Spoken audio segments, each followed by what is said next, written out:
Welcome to week 2 of the Superflexology Start Sit series. I'm your host, John Bauer. You can find me on Twitter at The Bauer Club. And of course, joined by Mitch Sorensen, Jordan Lindsay, and Dan the Man Lamagna. What's going on, guys?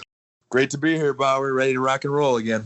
Mitch, you got to speak up here because I was laughing when I was listening back to last week's episode. I don't think you talked until the 7-minute mark. And that was partially my fault because we were doing the introductions for Dan and Jordan. But I want everybody to know that you are here and you're ready to rock and roll. I am here and I did better than everybody else last week. And that's, what I'm here for. I know.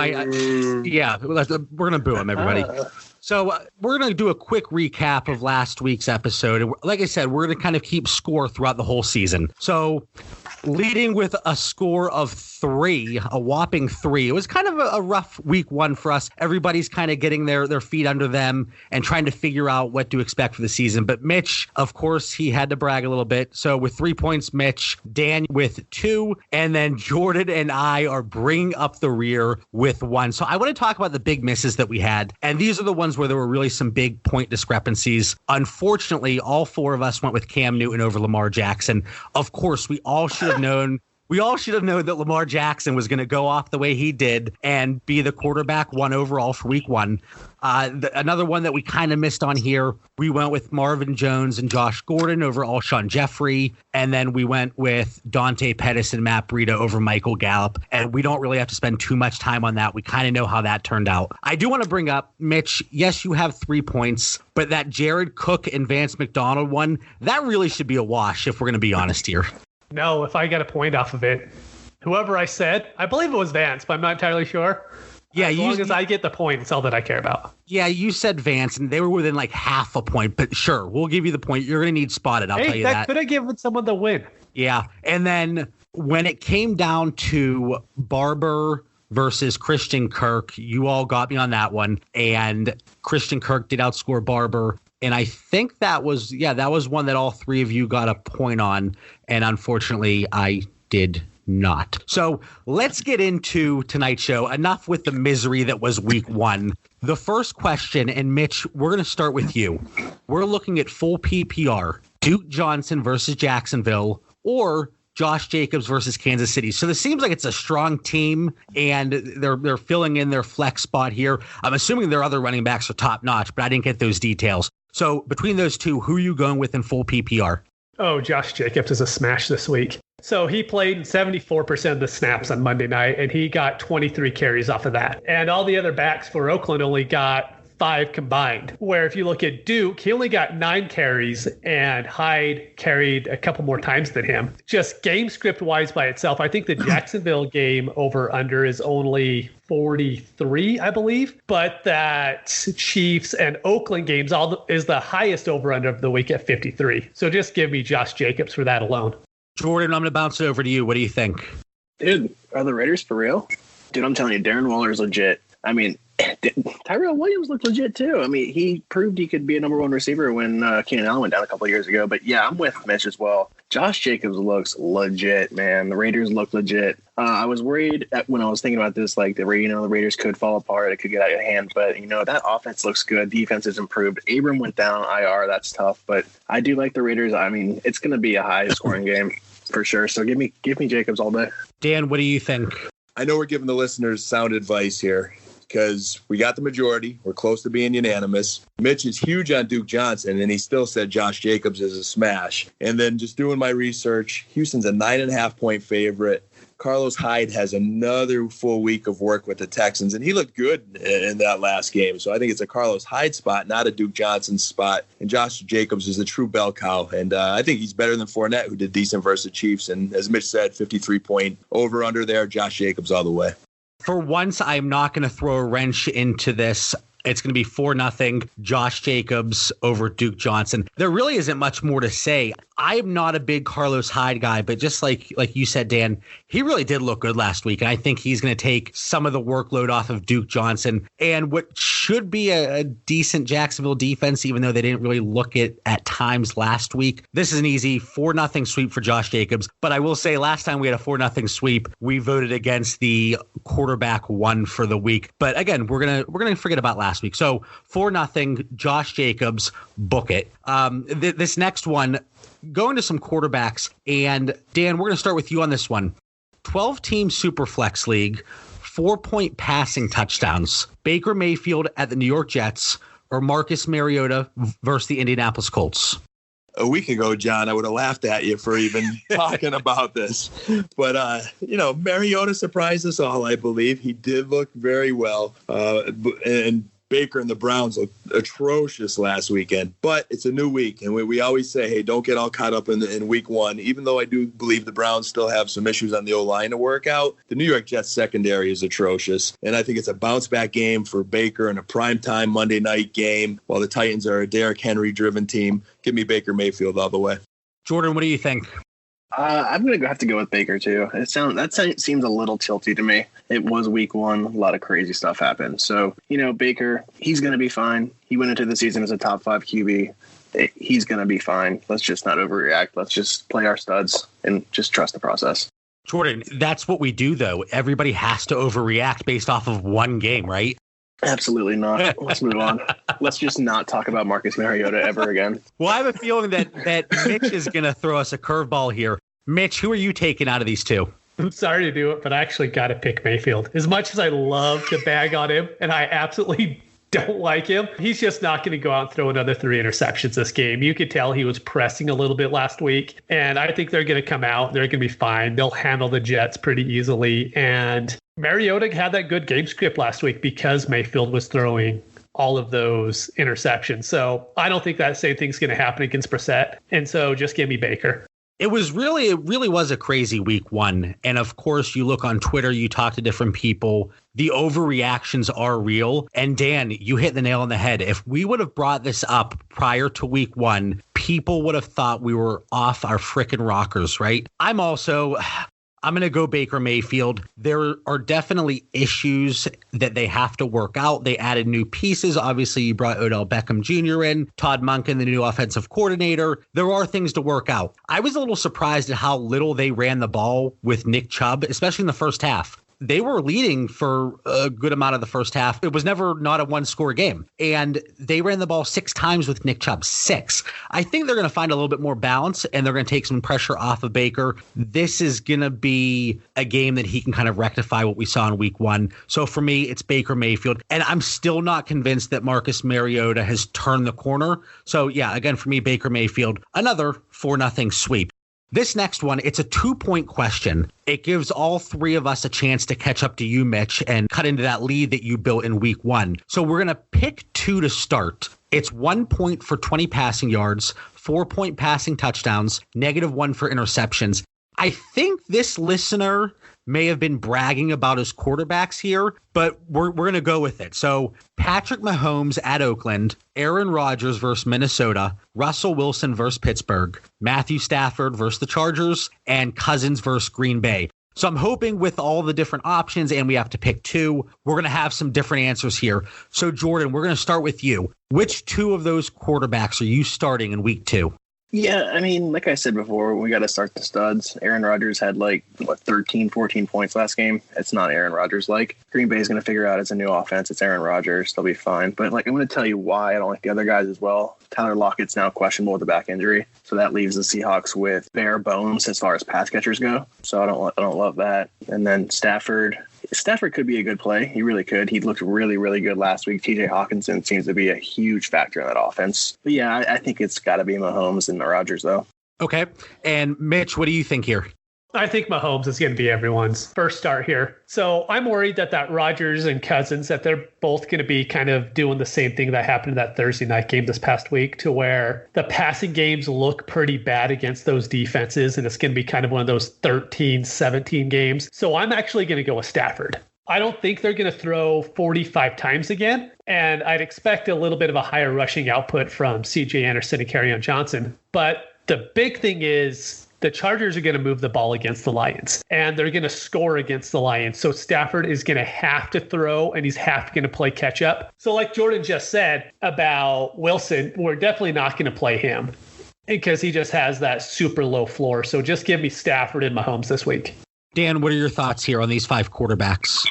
I'll agree on the smash spot with Patrick Mahomes. I think he's in a league of his own with Deshaun Watson. The Raiders safety Abraham, the Hard Knock star, is out.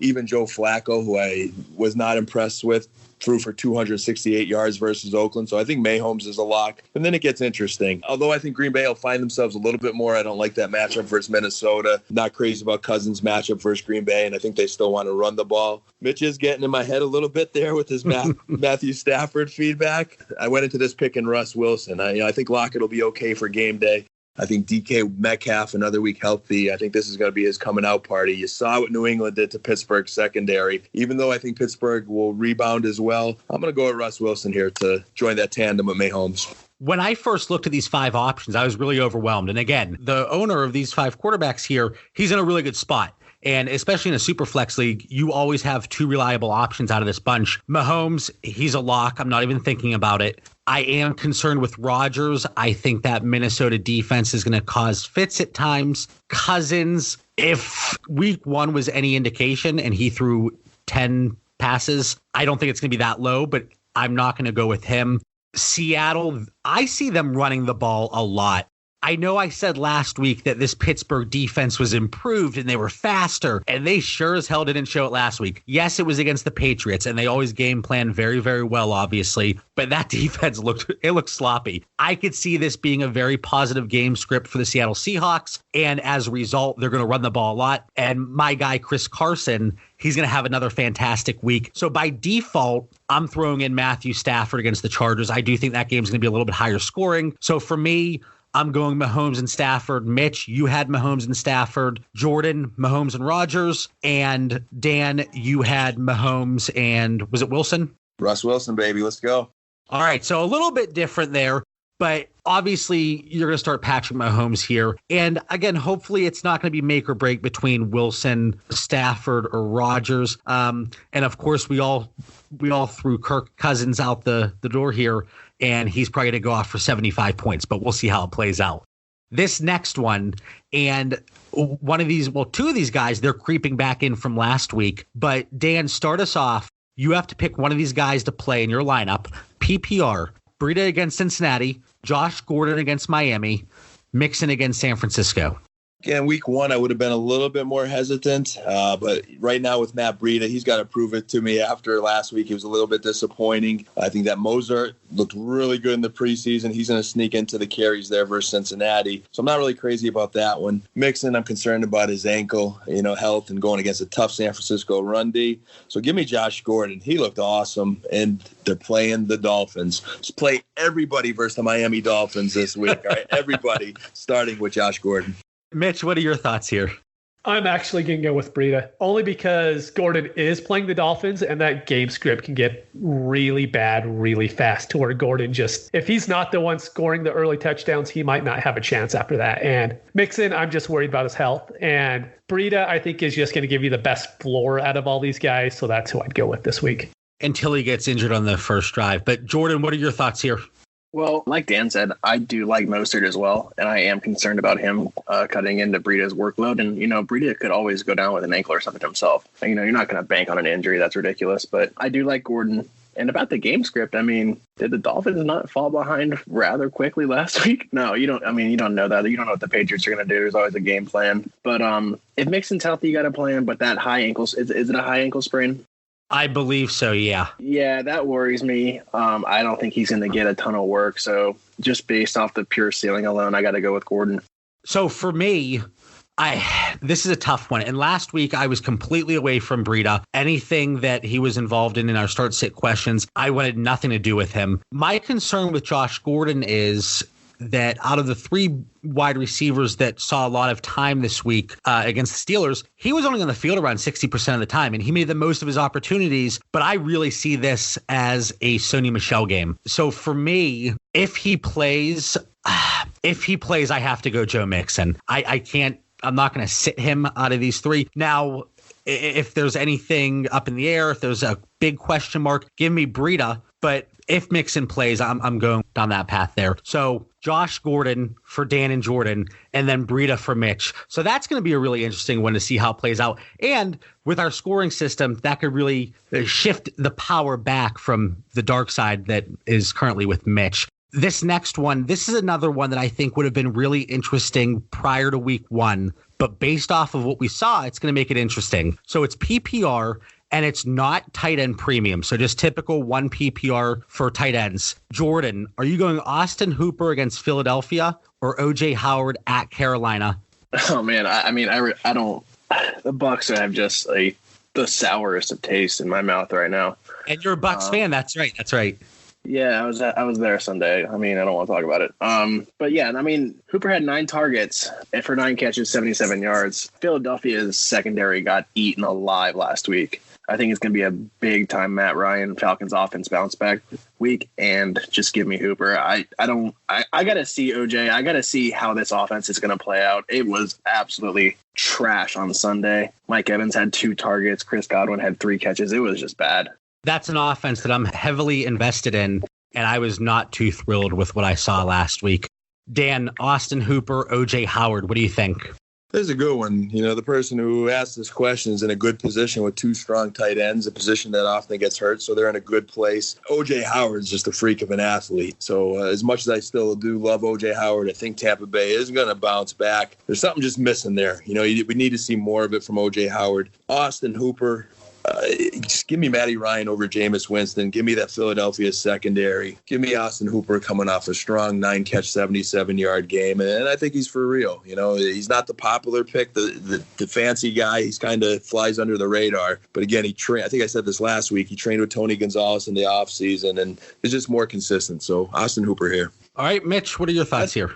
All right, let me go opposite. So the biggest reason why I'm not going to go with Hooper is just because they're playing against the Eagles. I know Vernon Davis had that really awesome catch where he's out there hurdling dudes. You know, he's 80 years old and it's awesome. But last year, the Eagles were a top 10 defense against tight ends. And a lot of their defensive scheme hasn't changed at all. Where the Panthers were a bottom 5 team in success rate against tight ends. And so this is just, I think we're going to see a huge difference from week 1 to week 2 on a lot of these offenses. I kind of look at it as kind of college from week 1 to week 2 now that none of these people play in the preseason anymore. And I just see a big bounce back from OJ Howard in this offense. So give me OJ Howard.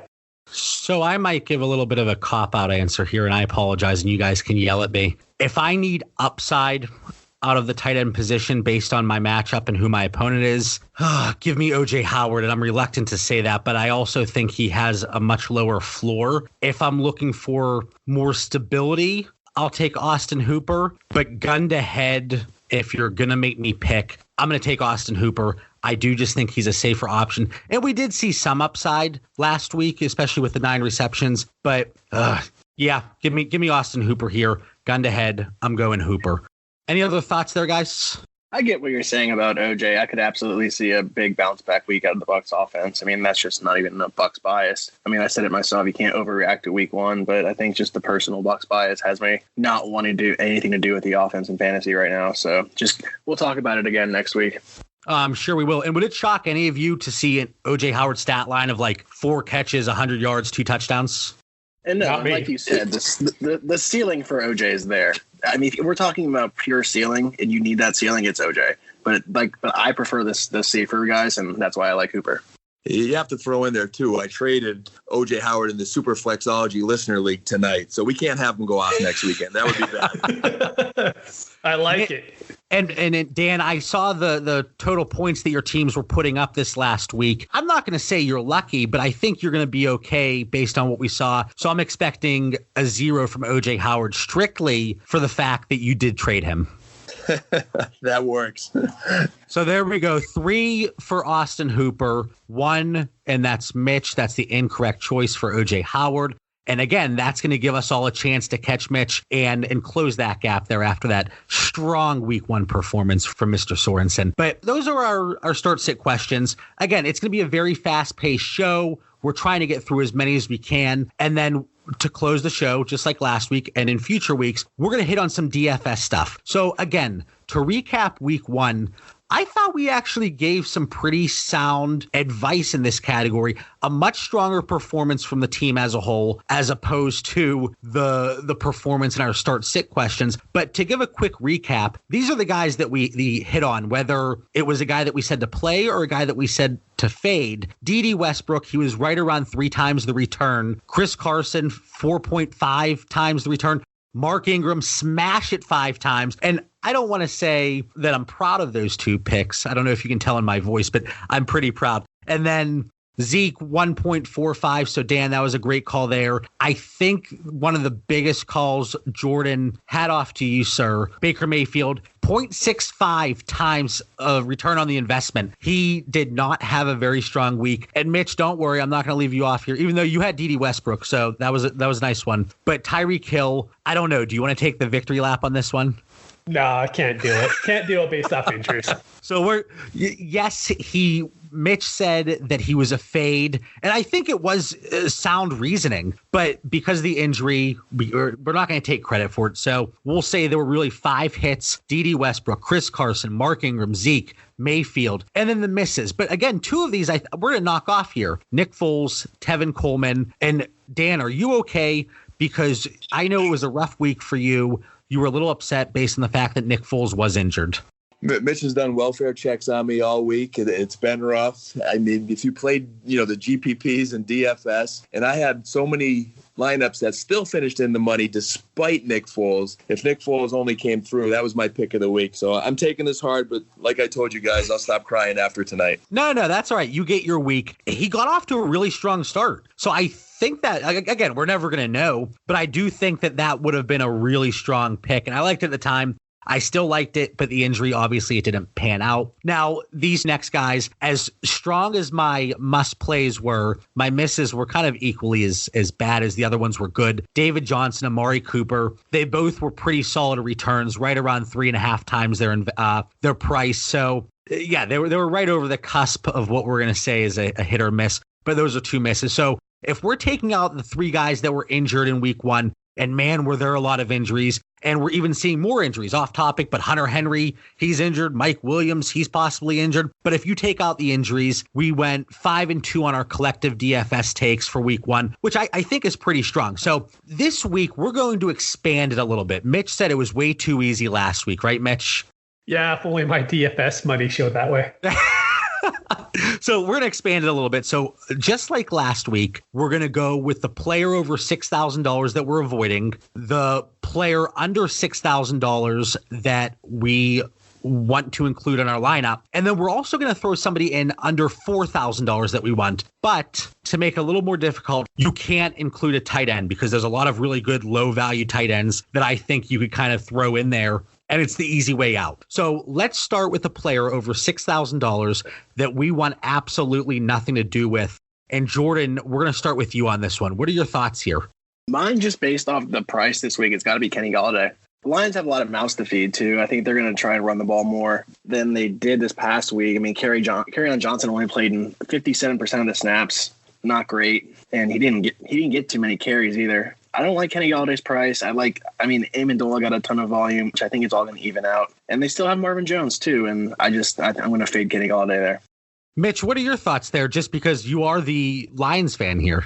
Yeah, I actually would fade Galladay, too, because I just think, like Jordan brought up, I really like Amendola this week. Hawkinson is an absolute stud, so I would much rather play those guys for a lower price than Galladay this week. Oh, yeah, and I meant to mention, Hawkinson had an 18.2 average depth per target. That was the second highest just to Jimmy Graham. TJ Hawkinson is legit. I think he's going to be their number 1 target in that offense within the next, 8 games or so. Yeah, and just based on the price, I think Kenny Galladay, I think that's a good spot, a good pick here to fade. Dan, what are your thoughts? Who's a guy that you're not putting in your lineup that's over $6,000? I'm going to go high up the chain here and go with a very popular one. And right at the top of running back, Saquon Barkley at 9,200. Here's a guy who, you get Zeke for 8,700, Kamara for 8,200 if you need one of those elite backs. All the other running backs are 7,200 or below. And I'm stuck in my head from last year about Barkley is averaging under 3 yards per carry outside of those big 20-yard runs he had. I watched the Dallas game. Dallas They focused on Barkley. Dallas has a bend but don't break defense. I mean, he's still going to score, but I don't think you're going to get your return on investment and upside that the other big backs will give you or spending down. So I'm going to fade Saquon Barkley this weekend. Yeah, by fantasy standards, he's still going to have a decent game, when we look at redraft or dynasty or best ball. But at that price, I completely agree. I'm a fan of the Buffalo defense this year. They showed up against the Jets whenever it counted, and I think they're going to improve as the season goes on. Again, I think Barkley's still going to get his, but it is concerning the fact that we saw so few carries last week, and that could continue, especially if they find themselves down in a lot of games, even though I don't know why you wouldn't want to use the best running back in the NFL, but that's for the Giants to figure out. Mitch, what are your thoughts here? Who are you fading? So I was going to do Barkley, but since that was taken from me, how about Antonio Brown? Does that count? No. Yeah. If he's playing, no, I'm kidding. We don't know if he's going to play. No, he's not going to play. I don't think he's playing. No, my real pick's going to be Adam Thielen. I really worry about that Vikings pass offense. They only threw the ball, they were way ahead in that game against Atlanta, but they only threw the ball 10 times. They weren't that far ahead to only throw the ball 10 times. And while Thielen did get 3 targets, for a 30% target share, this could be a week to where Diggs goes off. And if they're only throwing it 20 times, you're going to have to hope that Thielen gets you a touchdown on that. I think he's 7,100. He has to get you a touchdown on that price. And that's just not a risk I'm going to be willing to take this year. So he's definitely going to be my fade above 6K. Now, I'm not going to go far. I'm going to stick with the same game here. And again, even though I absolutely love him, and we talked about him on our weekly show earlier this week, Davante Adams, and that's $7,700 against the Minnesota Vikings defense. Again, I see him in the 15 to 18 point range. I think he's going to be reliable in every other format, but he's just not going to. I can't see a situation where he even returns 3 times his value. It's going to be very difficult. And I think this Packers offense is going to struggle for one more week. So that's just somebody that I can't get behind in DFS. Switching gears here. Players under $6,000. Mitch, start us off. Who's a guy that you have to have in every single lineup here under $6,000? I'm happy I get a start because I'm pretty sure everybody has this guy, but it's Josh Jacobs. I think he is going to be the lock in. He's the free square. He should be in every single lineup that you have. He's 4,700. He got almost all the snaps for Oakland. He's playing against Kansas City to where they're going to be running up and down the field against each other. I think Josh Jacobs is just the smash play this week, and I'm going to have him in every single lineup I have on every single site. That is absolutely absurd that he's $4,700. Yeah, that's what happens when they come out Sunday with the prices and he plays Monday night and then he goes off and they can't do anything about it at that point. That's a really good point, and that's very true. Dan, what do you think here? Who's a guy that you have to have? I was definitely checking out those Raiders, but I'm going in a different direction here. I'm going to go with Smokey Brown, boys. John Smokey Brown versus the New York Giants, who I just think are terrible. Their defense is bad. You saw what Michael Gallup did to them. You saw what, of course, Amari Cooper did to them. You saw what Randall Cobb did to them. You even saw what Blake Jarwin did to him. Who else is Josh Allen thrown to but John Brown, who looked like a number 1 receiver, had big stats last week. I think he puts it up again this week for a mere $5,200. All right, well, I'm just going to jump in here because that's exactly who I wanted to go with. He's priced $5,200, as Dan said, wide receiver 28. He saw 10 targets on 37 total pass attempts, 27% target share. My only concern, if he's matched up against Janoris Jenkins at all during the week, he has strong showing personally against the Cowboys. But just when you watch that game from last week against Dan's Dallas Cowboys, they really provided a lot of cushion. And that's probably going to have to be the same with John Brown because he's a guy that can beat you deep. And he does it time and time again. But I want to talk about Josh Allen for a second. And this is an opportunity that if I have the chance, I take it. You guys know that. He threw the ball 37 times last week. If you look at his numbers from 2018, if he threw the ball at least 30 times, he never had a completion percentage above 55%. Obviously, piss poor performance from that area. last week against the Jets. Granted, it wasn't the best of defenses, at times, but 65%. So huge improvement for last year. And if he's able to improve in that category, and he's going to heavily target John Brown at $5,200, this is another game where I think he puts up at least 20 fantasy points. So Dan, fantastic pick. Of course, I agree. He's a guy that I want as well. So Jordan, sorry to cut you off there, but who's a guy that you want in your lineups under $6,000? Man, I came in strapped, ready to go. I was like, all right, I got this. All right, I had Josh Jacobs originally. So I had to pull a quick Omaha real quick. I was like, all right, I got this. And then it was John Brown. So Dan took John Brown from me, so that was cool. So I had to make another audible. So I'm actually going to go with Marlon Mack at $5,900. I think they're going to really lean on Marlon Mack this year. As long as he stays on the field, he's going to get at least 20 carries and a couple targets per game and at least probably find the end zone most games. I don't think they're going to let Brissett throw the ball as much as they let Luck throw the ball. I think that goes without saying. So just give me the guy they're going to lean on. It's a good team. So yeah, Marlon Mack, $5,900. I've been screaming the same thing everybody wanted to talk about during this whole offseason. Well, whenever the Colts weren't up by more than, 7 points, this is what Mac did, and he wasn't productive. But this is a different team. You don't have Andrew Luck to sling the ball 40 times a game. Marlon Mack, I'm on board with him as well. So the guys that you have to have in your lineup this week, you must have John Brown, Marlon Mack, Josh Jacobs, and that's going to give you plenty of money to spend elsewhere. Now let's get our shovels out, guys. Who are a few guys under $4,000 that we have our eyes on? And Jordan, we're going to start this one with you. All right, let's go back to the Colts for a second. Let's talk about their new wide receiver, too, Paris Campbell. But I also love Terry McLaurin. He's a real polished route runner. He looked legit. I saw an interview with him. He seems like he really knows what he's talking about. I love Terry McLaurin, but yeah, those two guys I really like, and I'd be happy just to find value with one of those guys. I don't know how much I want to trust Terry right off the bat like that, or Paris, but they could both blow up. I love both their ceilings. I like McLaurin a little bit better in that spot just because he's going to see the field at a tremendous rate. He was on the field, I think it was over 90% snap share last week, and I don't see a reason that doesn't continue. Dan, who do you like here in this spot under $4,000? First, I have to intervene as Jordan woke up the Dallas Cowboy fan here, and Case Keenum's going to be brought back down to earth versus that Dallas defense. I don't know about that one, buddy, but it might just be me being a Homer fan. But not my pick, though. I'm going to circle back. That was my thought, too. I'm going to circle back to the beginning of the show here, and I'm riding Carlos Hyde at $3,600. I mentioned that Lamar Miller role, that explosive Houston offense, but in a game where they're 9.5-point favorites. I think they grinded out with Carlos Hyde a little bit there, and I'm looking at 100 yards, at least one touchdown at $3,600. He passed the eye test, looked great. Let's go, Carlos Hyde.